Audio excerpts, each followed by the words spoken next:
আসসালামু আলাইকুম। সপ্তম শ্রেণীর বন্ধুরা, আজকে তোমাদের গণিত বইয়ের দ্বিতীয় অধ্যায় সমানুপাত ও লাভ ক্ষতি অধ্যায় শুরু করব এবং ধারাবাহিকভাবে ক্লাস দিয়ে এই অধ্যায়ের অনুশীলনীগুলোর ম্যাথগুলো সবগুলো আমরা করব। তো তার পূর্বে আমরা দেখে নেই এই অধ্যায়ে আমাদের কি টাইপের ম্যাথ আছে। সুতরাং আমাদের অধ্যায়ের আগে কি কি আছে এবং উদাহরণগুলো সেগুলো আমাদের জানা জরুরি। তো সেগুলোই আমরা পড়ব। তো প্রথমে আমরা প্রতিদিন এমন অনেক সমস্যার মুখোমুখি হই যেগুলো অনুপাত ও সমানুপাতের ধারণা ব্যবহার করে সহজে সমাধান করা যায়। তাই শিক্ষার্থীদের অনুপাত ও সমানুপাতের ধারণা ও এর প্রয়োগের দক্ষতা অর্জন করা দরকার। একইভাবে আমাদের দৈনন্দিন জীবনে অনেকখানি জায়গা জুড়ে আছে লেনদেন, আর যার সাথে জড়িত আছে লাভ ক্ষতি। এ কারণে লাভ ক্ষতি সম্পর্কে শিক্ষার্থীদের পরিষ্কার ধারণা থাকা প্রয়োজন। তাই এই অধ্যায়ে অনুপাত, সমানুপাত ও লাভ ক্ষতি সম্পর্কিত বিষয় আলোচনা করা হয়েছে। তারপরে 2.1 বহুরাশিক অনুপাত ও ধারাবাহিক অনুপাত। বহুরাশিক অনুপাত অর্থাৎ একাধিক রাশি নিয়ে আমরা কিভাবে অনুপাতগুলো করব। যেমন এখানে তিনটা দেওয়া আছে, একটা 8 সেন্টিমিটার, 5 সেন্টিমিটার, 6 সেন্টিমিটার। তাহলে আমরা কিভাবে লিখব? 8:5 বা অনুপাত 6। তো মনে করি একটি বাক্সের দৈর্ঘ্য, প্রস্থ ও উচ্চতা যথাক্রমে 8 সেন্টিমিটার, 5 সেন্টিমিটার, 6 সেন্টিমিটার। তাহলে দৈর্ঘ্য, প্রস্থ, উচ্চতা অনুপাত 8:5:6। সংক্ষেপে দৈর্ঘ্য, প্রস্থ, উচ্চতা ইকুয়াল টু 8:5:6। এখানে তিনটি রাশির অনুপাত উপস্থাপন করা হয়েছে। এরূপ তিন বা ততোধিক রাশির অনুপাতকে বলা হয় বহুরাশিক অনুপাত। তো বহুরাশিক অনুপাত জিনিসটা কি সেটা তোমরা এই সেন্টেন্স থেকে বুঝতে পেরেছো, যদিও তোমাদের এই সংজ্ঞাগুলো মুখস্থ করার প্রয়োজন নেই, পরীক্ষার সংজ্ঞা আসে না। ধারাবাহিক অনুপাত মনে করি, দেখো ধারাবাহিক অনুপাত অর্থাৎ একটার পর একটা আসতে আছে। মনে করি পিতা ও পুত্রের বয়সের অনুপাত 15:41, পূর্ব রাশি 15, উত্তর রাশি 41, এবং পিতা ও দাদার বয়সের অনুপাত কত? 41:65। তো দেখো পিতা ও পুত্রের হচ্ছে 15:41, আর পিতা ও দাদার কত? 41:65। তো আমরা সবগুলো এভাবে না লিখে, যেহেতু 41 দুইবার আছে, তাহলে আমরা 41কে একবার লিখবো। যখন আমরা চারজনটা বের করতে যাব, দুইটি অনুপাতকে একত্র করে পাই পুত্রের বয়স 15, পিতার বয়স 41, আবার পিতার বয়স 41, দাদার বয়স 65। তাহলে পুত্রের বয়স, পিতার বয়স আর দাদার বয়সের অনুপাত 15:41:65। এ ধরনের অনুপাতকে ধারাবাহিক অনুপাত বলে। এখন লক্ষণীয় যে আমরা প্রথমে উত্তর রাশি এবং দ্বিতীয় অনুপাতের পূর্ব রাশি সমান। প্রথম অনুপাতের উত্তর রাশি ও দ্বিতীয় অনুপাতের পূর্ব রাশি সমান না হলে তাদেরকে সমান ধরে ধারাবাহিক অনুপাত বের করতে হয়। তাহলে এখানে একটা ধারাবাহিক অনুপাতের ম্যাথ দেওয়া আছে। কি বলা আছে? 5:7:5 এবং 8:9 দুইটি অনুপাত। তো এখানে ধারাবাহিক অনুপাত যদি আমরা লিখতে যাই, 7:5, এখানে 8-এর জায়গায় আবার 5 হতে হবে, তাই না? আবার 5 না হলে কিন্তু আমরা এখানে ডাইরেক্ট নয় লিখতে পারতেছি না, মাঝখানে 8 আছে। তাহলে 8টাকে 8 আর 5কে নিয়ে এমন কিছু করতে হবে যাতে দুইটা সেম আসে। তাহলে কি করা যায়? প্রথম অনুপাত আছে 7:5, তাহলে আমরা 7/5কে নিচে লিখলাম। এবার উভয় পক্ষকে 8 দ্বারা গুণ করি। কেন গুণ করব? কারণ এই যে 5-এর মানটা এমন একটা মান নিব এবং 8-এর মানটা এমন একটা মান বানাবো যেন দুইটা মান সেম হয়। দেখো 5কে যদি 8 দ্বারা গুণ করি আর 8কে যদি 5 দ্বারা গুণ করি, এখানে আসে 40, এখানেও আসে 40। তাহলে আমরা কি লিখতে পারি? -40:40:9। তাহলে আমরা 40 দুইটার পরিবর্তে একটা 40 নিতে পারবো। তাহলে আমরা প্রথম রাশিকে 8 দ্বারা গুণ করি, 56/40 আসে। পরবর্তী রাশিকে আমরা 5 দ্বারা গুণ করি, 40/45। এবার দেখো এখানেও 40 আসছে, এখানেও 40 আসছে। তাহলে আমাদের রাশিটা কিরকম? 56:40:45। তো এটা আমরা স্বাভাবিকভাবে কিভাবে লিখতে পারি? 56:40:45। তো আমরা এভাবে লিখতে পারি সরাসরি। সুতরাং অনুপাত দুইটি ধারাবাহিক অনুপাত হবে 56:40:45। এখানে কিছু কাজ আছে, এটা তোমরা নিজেরা করে ফেলবা। সমানুপাত মনে করি সোহাগ কোনো দোকান থেকে 10 টাকা দিয়ে একটি চিপসের প্যাকেট এবং 25 টাকা দিয়ে 1 কেজি লবণ কিনলো। এখন লবণ ও চিপসের দামের অনুপাত 25:10। তো 25:10 যেহেতু আছে, 25:10 দুই পক্ষকে যদি আমরা 5 দ্বারা ভাগ করি তাহলে কত হয়? 5 দুগুণে 10, 5×5=25 বা 5:2 আমরা লিখতে পারি। আবার সোহাগদের শ্রেণীতে শিক্ষার্থী সংখ্যা 70 জন, তাদের ভিতরে 50 জন ছাত্র এবং 20 জন ছাত্রী। তাহলে 50:20কে আমরা কি লিখতে পারি? 10 দ্বারা যদি ভাগ করি 5:2 হয়, অর্থাৎ ছোট করে আমরা লিখতে পারি। অথবা আমরা বলতে পারি 50:20 = 5:2, উভয় ক্ষেত্রে অনুপাতটা সমান হয়। অথবা আমরা বলতে পারি 25:10 = 50:20, একই কথা, কারণ 2 দ্বারা যদি গুণ করি। এই অনুপাতে 4টি রাশি আছে, এই 4টি রাশির একটি সমানুপাত তৈরি করা হয়েছে। তো এই যে এখানে একটা দেওয়া আছে প্রথম রাশি ইস্টু দ্বিতীয় রাশি ইকুয়াল টু তৃতীয় রাশি ইস্টু চতুর্থ রাশি, এই জিনিসটা তোমাদেরকে মুখস্থ রাখতে হবে, এটা একটা সূত্র, এবং এটা দিয়ে তোমাদের অধ্যায়ের ম্যাথগুলো অনুশীলনী ম্যাথগুলো সমাধান করতে হবে। প্রথম রাশি ইস্টু দ্বিতীয় রাশি সমান তৃতীয় রাশি ইস্টু চতুর্থ রাশি। তো তারপরে এখানে একটা এক্সাম্পল দেওয়া আছে, এটা আমরা পড়তেছি না। তারপর হচ্ছে ত্রৈরাশিক, ত্রয় মানে কি তিনটা রাশি দেওয়া থাকলে আর একটা রাশি বের করতে হবে, ত্রয় মানে তিন। তাহলে আমরা জানি প্রথম রাশি ইন্টু চতুর্থ রাশি ইন্টু দ্বিতীয় রাশি ইন্টু তৃতীয় রাশি।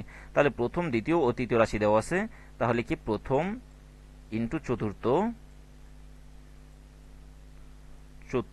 চতুর্থ ইকুয়াল টু দ্বিতীয় ইন্টু তৃতীয় তাই না? আচ্ছা আমরা একটু দেখে নিই। হ্যাঁ, এটাই সূত্র। আচ্ছা, সূত্রটা ছিল প্রথম ইন্টু কোথায়, প্রথম ইস্টু দ্বিতীয় ইকুয়াল টু তৃতীয় ইস্টু চতুর্থ, এরকম ছিল। প্রথম ইস্টু দ্বিতীয় ইস্টু তৃতীয় ইস্টু চতুর্থ। তো এখান থেকে যে কোনো একটা মান যদি না থাকে তাহলে আমরা ওইভাবে মানটা বের করে নেব, যে কোনো একটা মান বসে আমরা মানটা বের করে নেব। তো এটা আমরা যখন অনুশীলনী করব তখন দেখব। তো এইভাবে সমানুপাতে তিনটি রাশি জানা থাকলে চতুর্থ রাশি নির্ণয় করা যায়। এই চতুর্থ রাশি নির্ণয় করার পদ্ধতিকে বলা হয় ত্রৈরাশিক। আমরা যে তিনটা রাশি জানি আর একটা রাশির যে মান বের করব সেই প্রক্রিয়াকে কি বলে, ত্রৈরাশিক বলে। তারপরে উদাহরণ 2 3 6 7 এর চতুর্থ সমানুপাতিক রাশি কোনটা? তাহলে আমরা কি জানি, প্রথম ইন্টু চতুর্থ ইকুয়াল টু দ্বিতীয় ইন্টু তৃতীয়। আমরা জানি প্রথম ইন্টু চতুর্থ দ্বিতীয় ইন্টু তৃতীয়, তাই না? তাহলে কি এটাও ভুল? না, এটাও ভুল না, এটাও সঠিক। এটা হবে সমানুপাতের জন্য, আর এটা হবে ওইটাও যেরকম সঠিক সূত্র, এটাও সঠিক সূত্র। তোমরা যেটা খুশি সেটা ব্যবহার করতে পারো। তো বলতেছে দেখো 3 6 7 তিনটা রাশি দেওয়া আছে, চতুর্থ সমানুপাতিক রাশি বের করতে হবে। তাহলে প্রথম রাশি কত? 3। চতুর্থ রাশি কত জানি না, যাকে আমরা এক্স ধরি। তাহলে 3 ইন্টু এক্স ইকুয়াল টু দ্বিতীয় রাশি কত? 6। তৃতীয় রাশি কত? 7। তাহলে x ইকুয়াল টু 6 গুণন 7 ডিভাইডেড বাই 3। তাহলে এটা করলে আসে 3 দুগুণে 6 ইকুয়াল টু 14, 7 দুগুণে 14। তাহলে আমরা কি লিখতে পারবো? চতুর্থ রাশি ইকুয়াল টু 14। 3 নাম্বার, 3 7 এবং 14 এর তৃতীয় রাশি নির্ণয় করো। অর্থাৎ এটা আমাদের প্রথম, এটা দ্বিতীয়, এটা চতুর্থ, এটা তাহলে আমাদের তৃতীয় রাশিটা বাদ। তাহলে আমাদের সূত্র কি ছিল? প্রথম ইন্টু 4 নাম্বারটা চতুর্থ ইকুয়াল টু দ্বিতীয় ইন্টু তৃতীয় তো আমাদেরকে কত তৃতীয় রাশি বের করতে বলছে। তাহলে প্রথম রাশি কত দেওয়া আছে? 8। দ্বিতীয় রাশি কত? দ্বিতীয় রাশি হচ্ছে 7। আর চতুর্থ রাশি কত? চতুর্থ রাশি দেওয়া আছে 14 ইকুয়াল টু, যেহেতু আমাদের তৃতীয় রাশি নাই ওটাকে আমরা এক্স ধরি, তাহলে 8 ইন্টু 14। এপাশে 7 যেহেতু গুণ আকারে আছে, এপাশে আমরা কি করে ভাগ নিয়ে নেই, তাহলে এপাশে থাকে এক্স, অর্থাৎ তৃতীয় রাশি। 7 দুগুণে 14 2, আর তাহলে 8 দুগুণে 16। তৃতীয় রাশি কত হবে? 16 হবে। তারপরে ক্রমিক সমানুপাত খুবই গুরুত্বপূর্ণ, বিশেষ করে সৃজনশীলের জন্য। মনে করি 5 টাকা, 10 টাকা ও 20 টাকার এই তিনটি রাশি দ্বারা 5:10 এবং 10:20 এই দুইটি অনুপাত নেওয়া হলো। এখানে 5:10 সমানুপাত 10:20 এ ধরনের সমানুপাতকে বলা হয় ক্রমিক সমানুপাত। 5 টাকা, 10 টাকা ও 20 টাকাকে বলা হয় ক্রমিক সমানুপাতিক। তারপরে ক ইস্টু খ, ডাবল ইস্টু খ ইস্টু গ সমানুপাতিকে তিনটি রাশি থাকে। ক খ গ ক্রমিক সমানুপাত হলে তাহলে আমাদের কি হবে? ক ডিভাইডেড বাই খ সমান খ ডিভাইডেড বাই গ। এই যে এটা খুব গুরুত্বপূর্ণ একটা সূত্র। ক ইস্টু খ ডাবল ইস্টু খ ইস্টু গ যদি হয় তাহলে আমাদের কি হবে? ক ভাগ খ ইকুয়াল টু, যদি এখানে মাঝখানে আমরা সমান চিহ্ন ধরে নেই, ক ভাগ খ ইকুয়াল টু খ ভাগ গ। তো এটা দিয়ে একটা ম্যাথ দেখি। উদাহরণ 4, একটি ক্রমিক সমানুপাত প্রথম ও দ্বিতীয় রাশি যথাক্রমে 4 ও 16 হলে মধ্য সমানুপাতিক ও ক্রমিক সমানুপাত নির্ণয় করো। তাহলে আমাদের প্রথম রাশি কত দেওয়া আছে? 4। দ্বিতীয় রাশি দেওয়া আছে 3, তাই তো? তাহলে আমাদের সূত্র কি ছিল? প্রথম রাশি ডিভাইডেড বাই দ্বিতীয় ইকুয়াল টু দ্বিতীয় ডিভাইডেড বাই তৃতীয়। তাহলে এই সূত্রটা যদি আমরা ভাঙি, যদি আর গুণন করি, প্রথম ইন্টু তৃতীয়, তারপরে কি হবে? দ্বিতীয়র সাথে দ্বিতীয় গুণন দ্বিতীয় অথবা দ্বিতীয় স্কয়ার, এটা তো আমরা বানাতে পারি। তাহলে এটাই সূত্রটা, প্রথম রাশি ইন্টু তৃতীয় রাশি ইকুয়াল টু দ্বিতীয় রাশি স্কয়ার। প্রথম রাশি ইকুয়াল টু 4, তৃতীয় রাশি 16, তাহলে আমাদের দ্বিতীয় রাশি কত হবে বা মধ্য রাশি কত হবে? 4 ইন্টু 16 ইকুয়াল টু মধ্য রাশি স্কোয়ার, তাহলে 4 ইন্টু 16 করলে 64, আর যেহেতু ওই পাশে স্কোয়ার আছে, এই পাশে আমরা স্কোয়ারটাকে উঠাতে হলে রুট করা লাগে, তাহলে রুট করব, কত আসবে? 8 আসবে। তাহলে আমাদের নির্ণয় ক্রমিক হবে 4:8 8:8:16। তারপরে 5 নম্বর ম্যাথ, 5টি খাতার দাম 200 টাকা হলে 60টি খাতার দাম কত? যদি এখানে আমরা অনুপাতের মাধ্যমে করতে চাই, করতে পারি, অথবা এটা আমরা চাইলে আচ্ছা অনুপাতের মাধ্যমে করি। দেখো 5টি খাতার দাম 20 টাকা, কয়টা খাতার দাম? 5টি খাতার দাম 20 টাকা, তাহলে 60টি খাতার দাম কত? তোমরা এটা ঐকিক নিয়মে করতে পারো। 5টি খাতার দাম 200 টাকা, একটা খাতার দাম হচ্ছে 200 ডিভাইডেড বাই 5, সুতরাং 60টা খাতার দাম কত? 60টা খাতার দাম হবে 200 ইন্টু 7 ডিভাইডেড বাই 5, এটা করলে আসে কত? 280। এবার 6, 12 জন লোক একটি কাজ 9 দিনে করতে পারে, একই হারে কাজ করলে 18 জনে কাজটি কত দিনে করতে পারবে? সেম ম্যাথ এইভাবে তোমরা করবা। 12:18 করলে নির্ণয় সময় ইস্টু 9 দিন, তাহলে এখানে যদি দুইটা ভাগ করি, নির্ণয় সময় ডিভাইডেড বাই 9, আর এই পাশে 12:18 কাটাকাটি করলে 2:3, এই 9টাকে 2 দ্বারা গুণ করো, 9 দুগুণে 18, 18 ভাগ 3, 3 6 18। সমানুপাতিক ভাগ মনে করি, এখানে ম্যাথ হচ্ছে সমানুপাতিক ভাগের একটি অংশের পরিমাণ ইকুয়াল টু প্রদত্ত রাশি ইন্টু ওই রাশি সমানুপাতিক সংখ্যা ডিভাইডেড বাই অনুপাতের পূর্ব রাশি ও উত্তর রাশি। এটা আমরা যখন অনুশীলনী করব তখন দেখে নিব।